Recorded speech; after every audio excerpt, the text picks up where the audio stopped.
ces grands faits. À ma droite, c'est Fiston et c'est Mwami. Bonjour Fiston et bienvenue. Bonjour, merci Jospin Angui, bonjour à mon confrère Baraka. Bonjour également à tous ceux-là qui sont en train de nous suivre. Et à ma gauche, Héritier Baraka. Bonjour et bienvenue. Bonjour, monsieur Jospin Hangui et bonjour à tous les téléspectateurs et KMP. Je commence par vous. Un développement assez rapide à Doha, où les présidents Tshisekedi et Paul Kagame ont pris part au sommet mondial sur le développement social. Nous avons eu des indiscrétions selon lesquelles il y aurait des pourparlers qui sont en gestation pour finaliser les accords de Doha en vue de faire les lits à l'accord de Washington. Nous apprenons qu'à Walikale, les forces armées congolaises ont lancé une sensibilisation pour appeler les FDLR à la reddition. Est-ce que vous pensez que cela sera possible depuis Walikale, est-ce que nous savons le bastion des FDLR dans le parc national de Virunga? Oui, cette semaine a été très intense parce que, comme vous l'avez dit au début, il y a eu, vous savez, cette semaine est de tout enjeu parce que normalement, selon les programmes, le 13 novembre, la RDC et les Rwandais doivent signer l'accord de paix et à côté du président américain Donald Trump. Et il y a beaucoup de pression, selon les sources diplomatiques et plusieurs médias internationaux. Et il y a beaucoup de pression côté américain, côté qatarien, contre les gouvernements congolais, la délégation de Kinshasa et la FC23 qui sont à Doha, pour qu'ils puissent finaliser l'accord, parce que l'accord qui doit être signé entre la FC23 et les gouvernements congolais, ça permettra à la RDC de signer cet accord historique entre la RDC et les Rwandais. Parlant un peu de l'accord signé en juin à Washington entre la RDC et les Rwandais, cet accord avait stipulé que la RDC doit neutraliser les FDLR. Ce sont des rebelles hutus rwandais accusés du génocide contre les Tutsis en 1994 et dont la plupart ont commis aussi plusieurs abus et massacres en RDC et qui sont présents dans plusieurs localités de l'Est de la RDC. Et c'est hier que l'armée a annoncé, au travers d'un communiqué de la 34e région militaire par les majors de Dieudonné Kasereka, il y a eu les généraux un officier des FARDC qui est arrivé à Walikale pour un peu amorcer cette sensibilisation. Le général Sassanzita Lusala, Patrick, qui est arrivé à Walikale pour demander aux couches de la population de Walikale Centre, que ce soit à Pinga et à Kibu, à d'autres agglomérations, de s'unir pour sensibiliser les FDLR en fait qu'ils puissent se rendre soit auprès des FARDC, soit auprès de la MONUSCO. Et ça fait partie du processus de phase du CONOPS qui a été adopté à Washington, mais un processus qui paraît très délicat. Et très difficile, réaliste aussi, hein. Et très difficile, sachant que les FDLR ne sont pas seulement à Walikale, il y en a ceux qui sont à Rutshuru, il y en a ceux qui sont côté Walikale, il y en a ceux qui sont côté Mwenga, Fizi et Walungu. Et depuis lors, depuis que l'armée congolaise a semblé bosser à côté des FDLR, les FDLR ont réunifié les liens et les renseignements auprès des FARDC. Et vous vous souviendrez, l'année dernière, à l'époque du fait gouverneur Thierry Mwami, il y a eu une opération qui a été bâclée parce que l'information a fuité auprès des FDLR et puis les commandants des FDLR qui étaient tout près de Goma, dans les Rosayo à Sik, il y a une opération qui devrait être lancée contre lui. Et puis, quand l'information a fuité auprès des hauts gradés et de l'armée, et puis l'opération a bâclé. D'ailleurs, c'était un échec déjà. Il y avait un communiqué appelant les FARDC à se désolidariser des FDLR. Oui, donc ça complique jusque-là cette opération. Il faut une réelle volonté de la part de Kinshasa et de parvenir, à se désolidariser des FDLR, mais également il faut que l'appel lancé par Kinshasa soit suivi aussi par les subalternes qui sont sur le terrain. Et n'oublie pas aussi que cet appel de l'armée et du gouvernement évitait aussi à cette réalité sécuritaire aujourd'hui dans l'Est et qui est gangrénée par des milices locaux qui aujourd'hui travaillent de près ou de loin. Il y a des milices qui sont très très proches des FDLR et qui allient encore à l'armée, qui sera un peu très difficile à maîtriser ou bien à dire non, nous vous demandons de ne pas collaborer avec des FDLR. Et puis, c'est un dilemme sécuritaire, mais un dilemme qui demande une réelle volonté, que ce soit de Kinshasa, mais aussi que ce soit des communautés locales également qui sont... Vous savez, les FDLR sont en RDC depuis 30 ans. Ouais. Il y en a eu des enfants qui sont nés ici, en RDC, et qui connaissent les milieux plus que même les enfants de la zone, ouais, et qui ont tissé des liens, que ce soit économiques, que ce soit culturels, et qui ont des bons services de renseignement. Et vous comprendrez avec moi que c'est une question très délicate, nous allons aborder, mais qui demande également une volonté, que ce soit régionale et au niveau national, qui est une réelle volonté pour mettre fin à cette crise, parce que selon cet accord de Washington en Chita, si la RDC parvient à neutraliser, ou bien il y a une réelle volonté de neutraliser les FDLR, le Rwanda va lever aussi ses mesures de défense. Voilà, donc c'est une question délicate parce que c'est comme une condition sine qua non pour le Rwanda. Vous neutralisez les FDLR, nous retirons nos mesures de défense. Mais en suivant l'approche utilisée par Kinshasa, ça risque d'être réaliste, Fiston. Est-ce que vous pensez que l'approche de sensibilisation ou de neutralisation, des deux, quelle est l'approche qui peut la mieux marcher? Déjà, d'entrée de jeu, je trouve qu'il y a un paradoxe dans ces dossiers. Pourquoi? Entre nous, cher Jospin, si déjà nous savons quand même, nous étant que professionnels de médias, nous avons su certaines positions qu'occupait l'FDLR. Ça va? Baraka vient de le dire tout à l'heure, ils étaient dans le Roussel, aussi dans le territoire de Nyiragongo, ils sont éparpillés dans la province nord. Jusqu'à Mbambiro, à Walikale, ils sont là. En décembre 2024. Alors, dites-moi, il faut dire soyons réalistes. Il y a eu plusieurs réunions qui se sont effectuées même à Goma. Pour identifier même toutes les zones qu'ils occupaient. Et toutes ces zones étaient connues par les autorités militaires à l'époque. Vous avez tout à l'heure décortiqué même ce qui s'était passé à l'époque du feu général Chirimo Mipia Sonam. On savait déjà où on pouvait trouver les FDLR. Mais pourquoi est-ce que les services de sécurité ne pouvaient pas mettre toute la batterie en marche pour s'impliquer? Et ça, c'est un. De deux, il y a un problème, je trouve. Pourquoi? Parce qu'aujourd'hui, nous sommes en train de voir les FDLR qui sont en train de combattre aussi. Je ne sais pas vraiment le confirmer. Certaines sources sont en train de dire qu'une tranche de FDLR qui est en train de combattre aux côtés des forces armées de la République démocratique du Congo contre l'A123. Vous voyez déjà que c'est un problème. Et donc on va demander aux forces de neutraliser leurs partenaires. Voilà, les mêmes forces armées de la République démocratique du Congo sont en train ce sont nos forces de la République démocratique du Congo en tout cas, sont en train de sensibiliser encore une fois de plus dans les territoires de Walikale.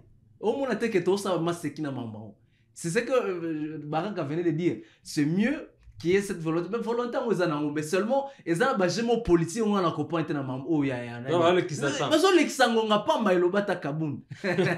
vous comprenez déjà que c'est un problème que n'habitez. La conscience, si les gens ne sont pas consciencieux ou quoi, je ne sais pas. Mais déjà, vous comprenez déjà qu'on est en train de tourner en inutilement ma FDLR. Inutile, papa. Et même si tous les accords sont en train d'exiger que l'FDLR soit immédiatement neutralisé. On ne parle pas de sensibiliser. On ne dit pas sensibiliser, on dit neutraliser. Dans les termes Mitumba Oyo, même le CONOPS, quand il parle de neutraliser, on dit pas sur le plan sécurité, quand on parle de neutraliser, on a neutralisé se combattre tuer d'ailleurs. Oui, mais ce qu'il faut noter que récemment dans les accords signés entre Kinshasa et Kigali à Washington, il y a eu des phases. Parmi les phases avant d'arriver à la phase de neutralisation, il fallait d'abord sensibiliser. On sait qu'il y a de telles périodes. Les FARDC devraient sensibiliser. Mais c'est déjà dépassé largement. De se rendre. Sauf que ce plan n'a jamais été respecté sur le terrain. Et on est en train de tourner autour du même point. Non, moi je vais... Excusez-moi, je sais pas, c'est vous qui vous avez la détenez parole, bâton. vous avez la parole. Voilà, merci, excusez-moi. Alors, tout à l'heure, depuis 1994, ça va, il y a cette question d'FDLR qui fait surface dans l'est de la République démocratique du Congo, à cause de ce qui s'était passé, bien sûr, au Rwanda. 30 ans après, Bandewana, vous avez bien expliqué, cher Baraka, ces gens-là, les FDLR ont déjà noué de liens culturels avec des Congolais. Il y a Ils ont des passeports congolais. na ba Congolais. Ba Congolais pe ba boti na Bandegwana. Alors ça ba comme le passeport pe ba Congo. Ba misu ba sala ki na ba vote out. Ba vote ki na ba ah. Alors il y a un problème qui pour résoudre il faut qu'on t'appelle na misisa problème na ndeko Jospin. Puisque imaginez-vous un jeune de 25 ans, prenons un jeune de 20 ans lelo. Moboti na ye aza FDLR, maman na aza congolaise. Mais attention, il faut le dire aussi, nous avons assisté à on a assisté grâce à ceux qui étaient en train de traverser la rapatriement à travers les HCR, merci. Oui. C'est vrai, on a parlé de certains réfugiés, etc. Mais est-ce qu'on a identifié, est-ce qu'on a procédé par un examen minutieux, ça va, des origines de toutes ces personnes qui sont parties? Est-ce que Bangonio surtout les Alaki Batouakuna? Oui, c'était pas forcé. Ouais, c'était pas forcé, c'est volontaire. Oui, ce qu'il faut dire que les rapatriements qui est fait par les HCR, il y a d'abord ce qu'on appelle les billettages, les pointages des genres un peu qui se fait ici à Goma, mais également quand ils arrivent côté Rwanda, il y a encore on va encore vérifier encore. Oui, et puis selon un responsable des HCR qui j'ai eu l'état d'échanger avec eux à la Grande Barrière, il m'a confié, je cite, donc si on arrivait à retrouver quelqu'un qui se dit il n'est pas carrément rwandais, on va les ramener encore au Congo. Donc, bref, ce que disait les confrères ici, moi, mais la question des FDLR est très délicate. Mais une question, il faut, à part un peu qu'ils ont noué des liens avec les Congolais, il faut dire que des FDLR, ils sont encore là. Ils ont acquis ces derniers tas de matériel et des munitions. Ils sont construits ici, papa. Et des munitions. Oh. Ils sont forts économiquement, que ce soit ici chez nous à Goma, que ce soit en RDC, mais également dans des pays de l'Afrique, parce qu'il faut noter que les FDLR ont eu l'état de contrôler des grandes zones minières d'Irak plusieurs années, je cite notamment Walikale, Chabunda, que ce soit dans d'autres parties de Mwenga, et les parcs, je cite à l'occurrence l'exploitation des charbons, ce qu'on appelle à Goma des Makala. Ils ont été fournisseurs pendant des années. Et ces pouvoirs, donc ils ont à part, c'est pour des liens économiques, ils ont déjà les pouvoirs économiques qui, s'il faut neutraliser les FDLR, il faudrait aussi jouer sur des liens des financements des FDLR. Est-ce qu'on ne risque pas de faire une guerre dans une autre? Si. Par exemple, si on demandait à l'armée rwandaise d'intervenir aux côtés des FARDC pour neutraliser, comme le demande les CONOPS, et ça ne sera pas une guerre. Effectivement, dans une autre, parce que déjà, d'autres FDLR se retrouvent dans des zones occupées par l'AF-23. Justement. Et là, ça sera un grand rififi, une très grande guerre alors, puisque et ça risque fort d'occasionner plusieurs victimes en même temps. Vous allez voir aujourd'hui, comme on était en train de lire tout à l'heure, FDLR Bassa, qui est côté FARDC pour inventer peu vous avez vu dans toutes les sensibilisations, dans tous les messages du mouvement politico-militaire de l'A123, il y a ce message qui revient. Nous avions vu le gouverneur, par exemple, de Provence récemment dans le stade de l'unité ici à Goma, il était en train de s'adresser aux motards, ça va, pour leur demander si bomoni ba FDLR kuna, bomoni ba mota ba FDLR na bokanga yango, bom memela biso batwana. Comprenez déjà qu'il y aura un grand problème si c'est là, comme il y a non, RDF et Katsikoto, et ça sera compliqué. Maintenant, quelle perspective maintenant? Nous allons où? Avec la sensibilisation, est-ce que ça va aboutir? Est-ce qu'on va arriver à la neutralisation avec une force coalisée RDF, FDLR, M23? Est-ce qu'on ne risque pas d'arriver là-bas? Jusque-là, il y a, au moins, selon l'expérience que j'ai sur les places sécuritaires dans l'Est, il y a 3 scénarios aujourd'hui capables de se réaliser dans 2 ou 3 jours devant nous, bien des mois qui vont venir. Ou soit le gouvernement congolais va signer l'accord entre l'AFC M23 et puis, et si l'accord est signé et directement, il y aura accord entre la RDC et le Rwanda, probable opération conjointe armée congolaise qui sera, donc c'est l'hypothèse qui sera d'abord mixée avec la SM23 et qui vont neutraliser avec le Rwanda qui sera autorisé d'entrer en RDC et combattre aux côtés des FARDC pour neutraliser officiellement les FDLR. Ça, c'est le premier scénario. Deuxième scénario, il y a l'AFC M23 qui, jusqu'aujourd'hui, contrôle les zones où il y a encore des grandes bastions des FDLR, à part d'autres bastions qui sont dans les zones côté FARDC. Mais par exemple, on voit aujourd'hui, il y a des opérations qui se sont intensifiées dans les groupements Bokombo et toute la chefferie de Bwito. Il y a des bastions considérés comme des QG et des FDLR où il y a encore des combats jusqu'à aujourd'hui. Il y a eu des opérations dans les Binza où il y a quand même une réduction des attaques des FDLR. Et ces opérations peuvent continuer et jusqu'à ce qu'il peut y avoir diminution sensible de la menace des FDLR. Mais il faut le dire, même au Rwanda, pour neutraliser ce qu'on appelait à l'époque des Bachengezi, donc les FDLR qui quittaient la RDC pour attaquer, ça leur a pris entre 4 à 5 ans pour neutraliser toute la menace. Et le troisième scénario, si je peux citer, on va rester dans les statu quo. Les FDLR vont continuer à être une menace pour la région. Ils vont continuer parce qu'on les voit, jusqu'hier, on les a cités dans des combats qui ont été enregistrés dans... Donc, les jeudis qui se sont enregistrés dans les sites Kivu, ils vont rester là-bas, ils vont continuer avec l'influence. Et puis, la crise sécuritaire dans l'Est de la RDC va continuer à perdurer de génération et génération. Et puis, l'espoir de la paix va tomber caduc. Pour terminer, rapidement, dans le Haut-Plateau, il y a eu des manifestations de Banyamulenge qui dénoncent un blocus humanitaire. Est-ce que, je pense, Héritier, vous maîtrisez la question aujourd'hui, ces combats qui se passent pendant que nous sommes en train d'observer un cessez-le-feu, est-ce que la F-123 garde un contrôle sur le Turwanéo? Oui, ce qu'il faut noter que la question du haut-plateau des fusils Mwenga et Uvira est très complexe parce que il y a le Turwanéo qui est allié depuis plus d'une année déjà à la F-123. Et la zone qui contrôle le Turwanéo est habitée par majoritairement la communauté Banyamulenge, Bafulero et d'autres communautés locales, et Babembe également et d'autres communautés qui sont là-bas. Mais une zone qui est convoitée par des miliciens Maï et qui jusqu'aujourd'hui sont très très hostiles et à la communauté Banyamulenge, au Turwanéo, qui c'est un terme utilisé localement dans les Kinyamulenge pour dire que nous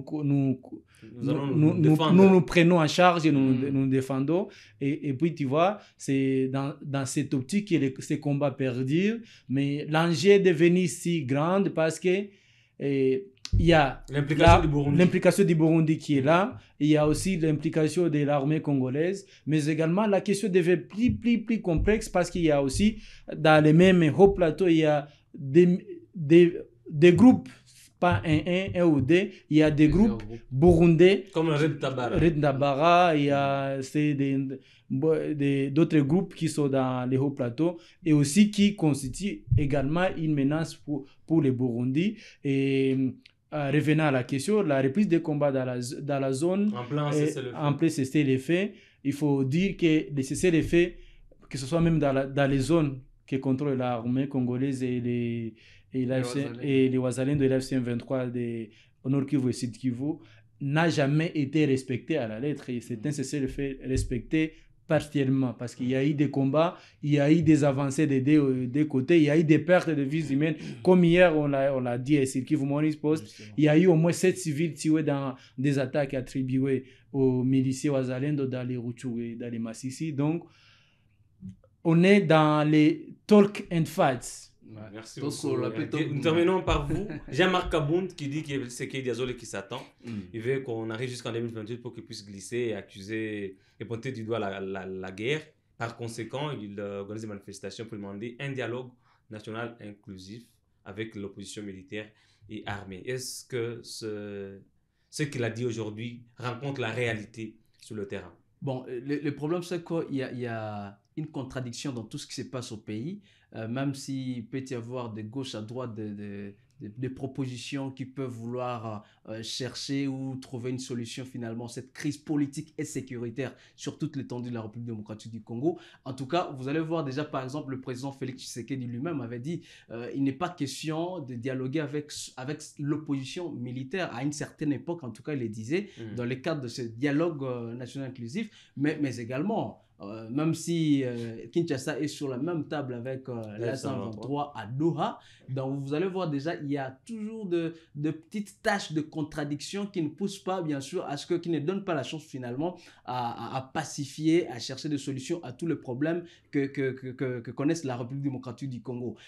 Kabound, c'est vrai, il a été très très très radical dans ce qu'il était, il a été très objectif en tout cas quand il a songé plus à ces glissements que songerait le président Félix Tshisekedi en faisant ce que toutes les négociations, toutes les discussions soient de manière élastique, cette élasticité alors même de ces processus, de ces différents processus. Vous allez voir, on est non seulement à Doha, Washington, il y a beaucoup dont ça va trop loin, c'est là, tout ça, ça pousse à croire à ce que les gens disent que le président Félix Tshisekedi est en train de manigancer, briguer ou faire un glissement pour 2028, puisque comme il y a un Asuka 2025, donc il y a déjà 2026. Déjà, c'est le contraire. Peut-être le président de la République, quand certainement avec peut-être on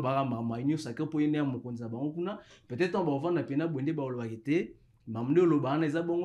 il va donner maintenant, c'est ça le mal. Alors que d'autres pensent qu'il a alors que d'autres pensent que Meboji a aussi un agenda, ça aussi, la constitution c'est notre sujet, donc c'est compliqué, c'est très vaste, ça peut, comme on l'a toujours dit, je l'ai toujours dit sur qui au Morning Post TV, qu'il faut battre base à la réaliste Ndekobaka, battre base à peine na mutema kibomoto. Ça veut dire il ne faudrait pas qu'il y ait plus de vos intérêts. Nous allons voir ce qui va se passer à Doha. Il y a toujours les mais prenez plutôt les intérêts. Il y a population de la République démocratique du Congo. Merci beaucoup. Population au monde et mon n'aura pas si à ce qu'il faut noter en sciences politiques, il y a l'adage qui dit les politiciens n'ont pas d'âme. Voilà. Les politiciens n'ont pas d'âme. Ils ne visent seulement que leurs intérêts. Et au début, Félix Tshisekedi semblait être un peu manipulable et jouable, mais Félix Tshisekedi joue avec l'État, joue avec la RIS, et la crise sécuritaire en RDC va perdurer si bien sûr il n'y a pas une réelle volonté de Tshisekedi de mettre fin à ces conflits, sinon on risque d'aller même en 2026, on est dans des dialogues. Vous l'avez vu, c'est lui qui veut un peu décrisper le climat politique, mais il est le premier à suspendre des partis politiques. Aujourd'hui, on est dans la logique directement même d'éradier ces partis politiques sur la liste des... Malheureusement, merci beaucoup, chers confrères. Je pense que nous aurons encore le temps de parler de toutes ces questions en début de semaine dans l'émission Décryptage avec objectivité et neutralité. C'est le rôle maintenant de l'opposition aujourd'hui quand il y a un pouvoir qui veut museler la presse ou les acteurs de droits humains. C'est aux opposants de se lever et de proposer une autre alternative pour l'intérêt général du peuple congolais. Madame, Monsieur, merci à vous d'avoir été là depuis à la fin. Merci à mes deux confrères pour la lucidité dans les analyses et la lecture objective. On se retrouve très prochainement pour un autre numéro de la rétrospective.